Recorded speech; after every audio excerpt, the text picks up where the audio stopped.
ಮೊದಲನೇದಾಗಿ ಹೇಳು ಪ್ರಣತಿ, ನಿನಗೆ ಫಸ್ಟ್ ಆಫ್ ಆಲ್ ಈ ಉಷು ಈ ಆಟದ ಕಡೆ ಗಾಳಿ ಬೀಸಿದ ಹೇಗೆ? ಆ್ಯಂಡ್ ಎಷ್ಟೊಂದು ಜನಕ್ಕೆ ಉಷು ಅಂದರೆ ಗೊತ್ತಿಲ್ಲ. ನನಗೂ ಇವತ್ತೇ ಗೊತ್ತಾಗಿದ್ದು, ನಾನು ಗೂಗಲ್ ಮಾಡಿದಾಗ ಗೊತ್ತಾಯಿತು ಇದು ಒಂದು ಚೈನೀಸ್ ಮಾರ್ಷಲ್ ಆರ್ಟ್ ಅಲ್ವಾ. ಈಗ ನಾರ್ಮಲ್ ಕರಾಟೆ ಅಂದರೆ ಒಂದಷ್ಟು ಪಂಚಸ್ ಇರುತ್ತೆ. ಈ ಆಟದಲ್ಲಿ ಅಪ್ಯಾರೆಂಟ್ಲಿ ನೀನು ಏನು ಬೇಕಾದ್ರೂ ಮಾಡ್ಬೋದು. ಕಿಕ್ ಮಾಡ್ಬೋದು, ಪಂಚ್ ಕೊಡ್ಬೋದು, ಒದಿಬೋದು. ಸ್ವಲ್ಪ ನಿನ್ನ ಇದರಲ್ಲೇ ಹೇಳು, ಏನು ಉಷು ಅಂದರೆ? ಉಷು ಅಂದರೆ ಅದರಲ್ಲಿ ಬಾಕ್ಸಿಂಗ್, ಕಿಕ್ ಬಾಕ್ಸಿಂಗ್, ಥೈಕ್ವಾಂಡು, ರೆಸ್ಲಿಂಗ್ ಎಲ್ಲ ಮಿಕ್ಸ್ ಆಗಿರೋಂಥ ಮಾರ್ಷಲ್ ಆರ್ಟ್ಸ್ ಇದ್ದು ಇದನ್ನು mother of all martial arts ಅಂತ ಕೂಡ ಕರೀತಾರೆ. ಆ್ಯಂಡ್ ಇದನ್ನ ಮಿಕ್ಸ್ಡ್ ಮಾರ್ಷಲ್ ಆರ್ಟ್ಸ್ ಅಂತಲೂ ಅಂತಾರೆ. ಇದರಲ್ಲಿ ಏನು ಬೇಕಾದ್ರೂ ಮಾಡ್ಬೋದು. ನಿಂದು ಫೈಟ್ಸ್ ಎಲ್ಲ ನೋಡ್ತಾ ಇದ್ದೆ. ನಿನಗಿಂತ ಇಷ್ಟುದ್ದ ಇರೋ ಒಂದು ಹುಡುಗಿನ ಅವಳನ್ನ ಹೋಗಿ ಸಡನ್ನಾಗಿ ಅವಳಿಗೆ ಜಾಡ್ಸ್ ಒದೀತಾ ಇದೆಯಾ? ಹರಿಯಾಣ ಹುಡುಗಿ ಅನ್ಸುತ್ತೆ, ರೀಸೆಂಟಾಗಿ ಆಗಿರೋ ಮ್ಯಾಚು. ಸೊ ಇವೆಲ್ಲ ನೋಡಿದಾಗ ಫಸ್ಟ್ ಆಫ್ ಆಲ್ ನನಗೆ ಬರೋದು ಪ್ರಶ್ನೆ, ನೀನು ಉಷುಗೆ ಹೆಂಗೆ ಬಂದೆ 5ನೇ ವಯಸ್ಸಿಗೆ? ಉಷು ಏನಂತ ನನ್ನ ಪೇರೆಂಟ್ಸ್ಗೆ ನನಗೂ ನಿಜ ಗೊತ್ತಿರಲಿಲ್ಲ. ಅದಾದಮೇಲೆ ಒಂದು ಸತಿ ನಾವು ಸ್ಟೇಡಿಯಮ್ಗೆ ಹೋದಾಗ ಈ ಥರ ಒಂದು ಮಾರ್ಷಲ್ ಆರ್ಟ್ಸ್ ಇದೆ ಅಂತ ಗೊತ್ತಾಯ್ತು. ನನ್ನ ಪೇರೆಂಟ್ಸ್ ಡಿಸೈಡ್ ಮಾಡಿದ್ರಂತೆ ನನ್ನ ಮಾರ್ಷಲ್ ಆರ್ಟ್ಸ್ಗೆ ಸೇರಿಸ್ಬೇಕು ಸೆಲ್ಫ್ ಡಿಫೆನ್ಸ್ಗಾಗಿ ಅಂತ.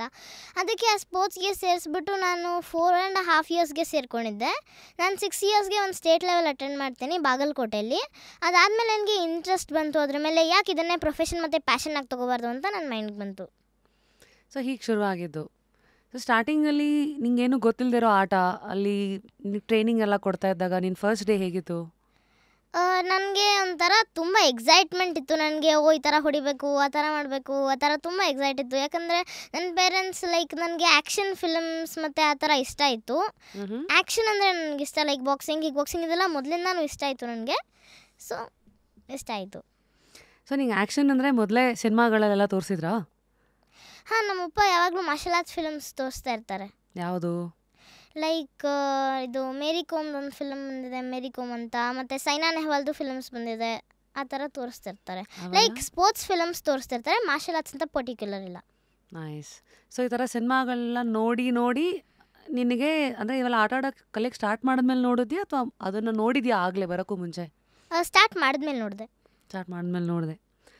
ಸೊ ನಿನ್ನ ಫಸ್ಟ್ ಲರ್ನಿಂಗ್ಸ್ ಏನು ಉಷು ಕಲಿತಾ ಇದ್ದಾಗ? ಯಾಕೆಂದರೆ ಎಲ್ಲ ಅಪ್ಪ ಅಮ್ಮಂದರು ಕಲಿಸ್ತಾರಲ್ವಾ, ಸಂಗೀತಕ್ಕೆ ಹಾಕ್ತಾರೆ, ಡ್ಯಾನ್ಸ್ಗೆ ಹಾಕ್ತಾರೆ. ಅಂದರೆ ಈ ಥರ ಮಾರ್ಷಲ್ ಆರ್ಟ್ಸು ಅಂತೆಲ್ಲ ಬಂದಾಗ ಒಂದು ಕೈ ನೋಡೋಣ ಇರು ಅಂತಲೇ ಸ್ಟಾರ್ಟ್ ಆಗಿರುತ್ತೆ. ನಿನ್ಗೆ ಯಾವಾಗ ಗೊತ್ತಾಯಿತು ಇದು ಬರೀ ಸುಮ್ಮನೆ ಟೈಮ್ ಪಾಸ್ ಅಲ್ಲ, ಇದೇ ಸೀರಿಯಸ್ ಅಂತ ನಿನಗೆ ಯಾವಾಗ ಅನ್ಸಕ್ಕೆ ಸ್ಟಾರ್ಟ್ ಆಯಿತು? ನಾನು ಸ್ಟೇಟ್ ಲೆವೆಲ್ ಗೋಲ್ಡ್ ಮೆಡಲ್ ಮಾಡಿದಾಗ. ಅವಾಗ ಸ್ಟೇಟ್ ಲೆವೆಲ್ ಗೋಲ್ಡ್ ಮೆಡಲ್. ಇನ್ನು ಸ್ಟೇಟ್ ಲೆವೆಲ್ಗೆ ಬಿಡೋಕ್ಕೆ ಅಲ್ಲಿವರೆಗೂ ಏನೇನಾಯಿತು? ಸೆಲೆಕ್ಷನ್ ಆಗಬೇಕು, ಫಸ್ಟು ಡಿಸ್ಟ್ರಿಕ್ಟಿಗೆ ಗೆಲ್ಲಬೇಕು, ಆಮೇಲೆ ಅಲ್ಲಿಗೆ ಹೋಗ್ಬೇಕಲ್ವಾ ನೀನು. ಸೊ ಫಸ್ಟು ಅದಕ್ಕಿಂತ ಮುಂಚೆ ಏನೇನಾಯಿತು, ಹೆಂಗಿತ್ತು?